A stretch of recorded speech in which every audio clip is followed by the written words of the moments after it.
So ఈ crunchy raag malt కి సంబంధించి మోనికా గారు, సో ఇందులో ఇంగ్రీడియంట్స్ ఒకసారి చెప్తారా? ఇంగ్రీడియంట్స్ ఏంటి ఉన్నాయి అన్నది ఒకసారి క్లారిటీ ఇస్తారా? మనకి ఇందులో వచ్చేసి క్రంచీ రాగి మాల్ట్ అని ఉంది కదా సార్. ఎందుకు క్రంచీ అని పెట్టామంటే మనకి డ్రై ఫ్రూట్స్ ఏవైతే ఉన్నాయో అవన్నీ ఇందులో యాడ్ చేసాము. అంటే లైక్ క్యాష్యూ, బాదం, యాక్రూట్ అండ్ బాదం పప్పు, ఇంకా like pista and water melon seeds, sesame seeds, నువ్వులు. సో అవన్నీ యాడ్ చేసి ఉన్నాయి అనమాట. సో అందుకే దానికి క్రంచీ అంటే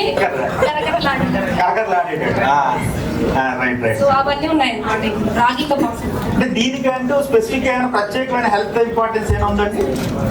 బ్లడ్ ఇంప్రూవ్ అవ్వడానికి సార్ రాగి అండ్ షుగర్ మేనేజ్మెంట్.